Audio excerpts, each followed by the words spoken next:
ሃይ ሃይ እንዴት ናችሁ? በብዙዎች የቲክቶክ ፔጅ ተከታዮች መሰረት ብዙ ሰው ስለ ኢንዶሚ ፕሮዳክት ስለዚህ ስለ ኢንዶሚ ወይም ኖድልስ ጀስት ኢንዶሚ ብቻ ሳይሆን ማስታወቂያ አይደለም፣ ጀስት ለምሳሌነት ነው። ይሄ ኖድልስ ይባላል ይሄ ፕሮዳክት።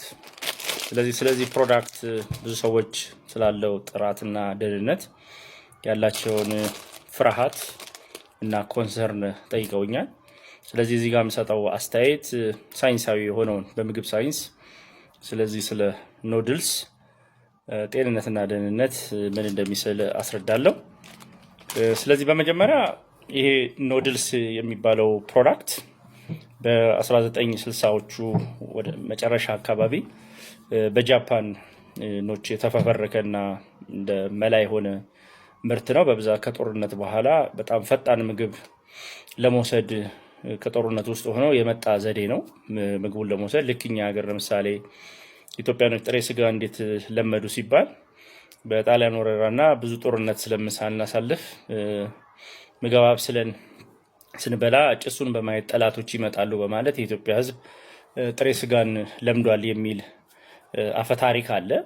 ተገቢ ይመስላል። ምግብንም ለማብሰል እሳት ለማሟሟቅ ስለማይመች ልክ እንደዛው ጃፓኖችም ከቻይና ጋርና ከተለያዩ በነበራቸው ዙሪያቸው በነበራቸው ጦርነት ምክንያት ኖድልን በጃፓን ውስጥ እንደተፈበረከና ያዛ ጊዜ የነበረው እንዳሁኑ ኢንዶሚ ኢንስታንት ወይም ፈጣኑ ሳይሆን ያው በቤት ውስጥ በስንዴ ከቦካ በኋላ ከተለያዩ ቅመሞች ጋር ተደርጎ ወዲያውኑ የሚበላ ልክ በራሱ በቤት ውስጥ የሚዘጋጅ ነው። ከዛ ቀጥሎ ግን እንግዲህ ከፍ እያለ የመጣው ወደ 1970ዎቹ አካባቢ ይሄንን ኑድል ድራይ ኑድል የደረቀውን ደግሞ በርጥብነቱ ሳይሆን ለረጅም ጊዜ ተቀምጦ ካፕ ውስጥ አርጋችሁ ሙቅ ውሃ አርጋችሁበት ደግሞ የመጣው እዛው ጃፓን ውስጥ ነው። በጣም ታዋቂ ሆኖ ኮንቪኒየንት እና ለሰዎች ምቹ እንዲሆን ፍጥነትን የጠየቀ ኖድል ነው ወደ ዓለም የመጣው ማለት ነው። ከዛ ይሄ ነገር ተስፋፍቶ እንግዲህ በኤሽያ ውስጥ በጣም ታዋቂ የሆኑት ደግሞ ኢንዶኔዥያ ነው። ኢንዶ የሚለውም ራሱ ኢንዶሚ የሚያመለክተው ከኢንዶኔዥያ ካልቸር ጋርና ባህል ጋር ነው። ኢንዶኔዥያ ነው ኢንዶሚ ፓተንቱ ወይም የዚህ ቴክኖሎጂ ፈብራኪዎች። ይሄ የሆነው ደግሞ ወደ 1970ዎቹ መጨረሻ አካባቢ ላይ 71 72 አካባቢ ደግሞ ይሄንን ድራይ ኑድል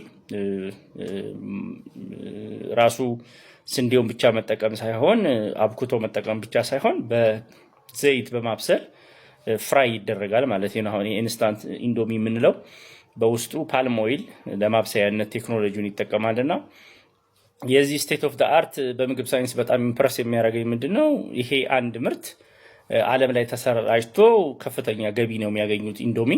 ስለዚህ ፈጠራውን ለማድረግ ለአንዳንድ ሰው ኑድልስ ቀላል ሳይንስ ይመስለዋል፣ ግን በዛ ቴክኖሎጂ ውስጥ በራሱ ሙቀት እርጥበት ኖሮት ደርቆ ከነገና በስሎ መልሶ ደግሞ ብዙ ሼልፍ ላይፍ ላይ ተቀምጦ መልሶ በስሎ ደግሞ ለሰዎች ሳይበጣጠስ ሳይቦካ ተመልሶ ምግብ መሆኑ በጣም ትልቅ ስቴት ኦፍ ዘ አርት ነውና ይሄንን ቴክኖሎጂ እንግዲህ እኛ ምግብ ሳይንቲስቶች ወይም ሀገራችን ውስጥ ማድረግ አልቻልንም፣ ግን ከሌላው ዓለም የመጣውን ፓተንት ወይም የማምረት ፍቃድ ኢትዮጵያ ውስጥ አንድ ካምፓኒ ይሄንን ከኢንዶኔዥያዎቹ ጋር በመስማማት የፈበረከው እንደሆነ ነው የሚያሳየው። እዚሁ አምራቹ ወደ ቢሸፍቱ አካባቢ ኢትዮጵያ ውስጥ በፊት ኢምፖርትድ ሆኖ ነበር የሚመጣው ያለቀለት ከነ ማጣፈጫው አልቆለት ኢትዮጵያ ውስጥ በኢምፖርትድ ሆኖ ይመጣ ነበር። ግን አሁን ግን ቢሸፍቱ ውስጥ ፋብሪካ ከኢትዮጵያኖች ጋር ጆይንት ቬንቸር ስራውን ይሰራሉ፣ ሀብቱን ይካፈላሉ።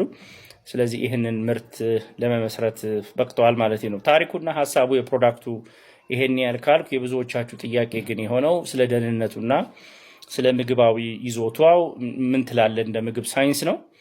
እኔ እንግዲህ እንደ ምግብ ሳይንስ ባለሙያነት ሁልጊዜ ማንኛችሁንም መመክረው ምግባችሁን ማሰባጠር ተገቢውን መጠኑን መገደብ ነው ምለውና ለኢንዶሚ ሆነ ለማንኛውም ምርት ለጥብስም ለስጋም ይሁን እንደ ምግብ ሳይንስ ያለኝ ምክር አንድ ምግባችሁን በየጊዜው እያፈራረቃችሁ መጠቀም፣ አንድ ነገር ደጋግሞ አለመመገብ፣ ከዛ ውጪ ደግሞ መጠኑን መገደብና ሳይንሱ በሚፈቅደው መሰረት እንድትጠቀሙ ነው።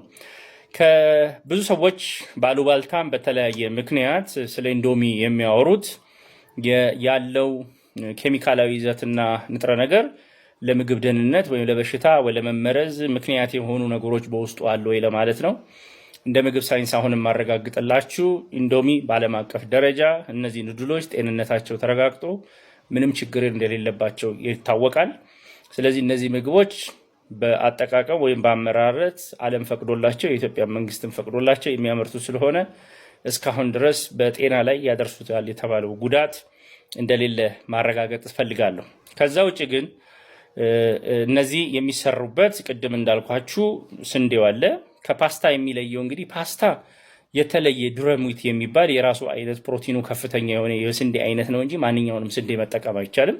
ኑድል ግን ይሄንን ጭንቀት የለምና ኑድልን ከፓስታ በጣም ቀላል የሚያደርገው የተለያዩ የስንዴ ዝርያዎችን መጠቀም ይቻላልና የፓስታ ግን ከፍተኛ የፕሮቲን መጠን ያለው ነውና አንዱ ያለው መጠን እንግዲህ በፓስታና በኑድል መካከል ያለው ፓስታ ትክክለኛው የሰሞሊኒ የተባለው የፓስታ ዱረሚት ከሆነ ፕሮቲን ኮንቴንቱ ከፍ ያለ ስለሆነ በምግባችን ውስጥ ከካርቦሃይድሬት በተጨማሪ ፕሮቲን እናገኛለን። ከኑድል ግን ብዙ በፕሮቲን መጠኑ ከፍ ያለ ስለሆነ የፕሮቲን እጥረት እንዳለበትና አነስተኛ ነው። ጉልበት ግን የሚሰጠው ካርቦሃይድሬትና ኑድሉ የሚሰጣችሁ ጉልበት እንዳለ መረዳት ያስፈልጋል። ከዛ ውጭ ግን ለመጣፈጫነት ኑድሉ ብቻውን አይደለም፣ ከስንዴው ይዘጋጅና በተለያየ ቴክኖሎጂ ሆኖ ይመረታል።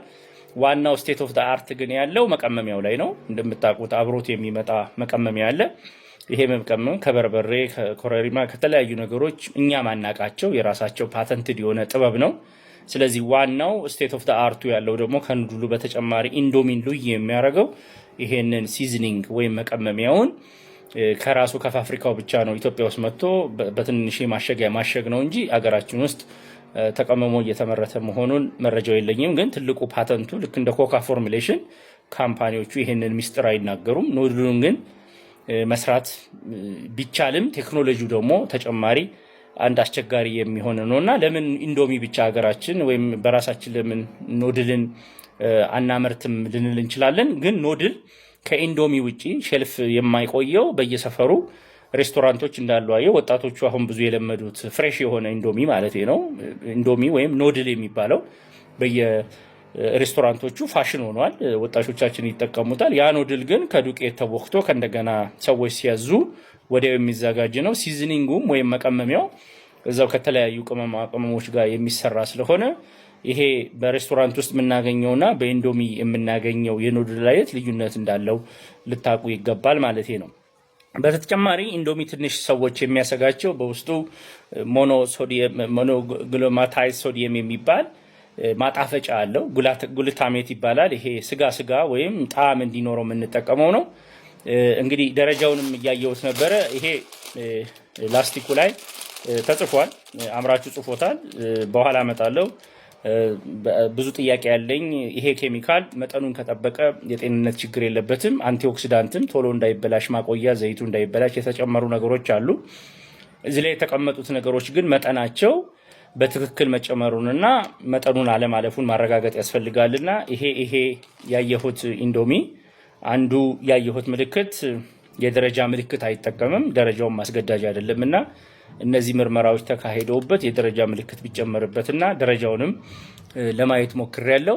ደረጃው ላይ አንዱ ያየሁት ክፍተት እነዚህ የሚጨመሩ ኬሚካሎች መጠናቸው መረጋገጥ አለበትና አንዱ ያየሁት ክፍተት በደረጃችሁ ላይ የኢትዮጵያ ደረጃዎች ኢንስቲትዩት ባዘጋጀው ደረጃ ላይ እዚህ በምርቱ ላይ የሚያየሁት እነዚህ ኬሚካሎች በትክክል መሆናቸውን ነው። ከዛ ውጪ ከሁለት ዓመት በፊት በጣም ኢንዶሚ ታይዋን ውስጥ በጣም ተራግቦ የነበረው ኢታይሊን ኦክሳይድ የተባለ ኬሚካል ካርሲኖጀኒክ ወይም ካንሰር ያመጣል ተብሎ ያው እንደምታውቁት ቅድም እንዳልኩት መቀመሚያው ወይም ማጣፈጫው ከበርበሬ ከተለያዩ ነገሮች ስለሆነ እነዚህ በርበሬ መቀመሚያዎች ኮረሪማዎቹ በሙቀት ባክቴሪያውን ለመግደል ከሞከርን የበርበሬው ኬሚካሎች ጣዕሞች ይጠፋል ተብሎ በኢታይሊን ኦክሳይድ ፉሚጌሽን ልክ እንደ ወይራ ጭስ አድርገውበት ፈንገሱና ባክቴሪያው የመቀመሚያዎቹ እንዳይበላሽ ተጠቅመውበት የዚህ ሬዚዲ ወይም ቅሪት ታይዋን ውስጥ ተገኝቶ ካንሰር ስለሚያስይዝ ከዚህ በፊት በኢትዮጵያ ውስጥም ብዙ ሰዎች ስጋታቸውን ገልጸው ነበር።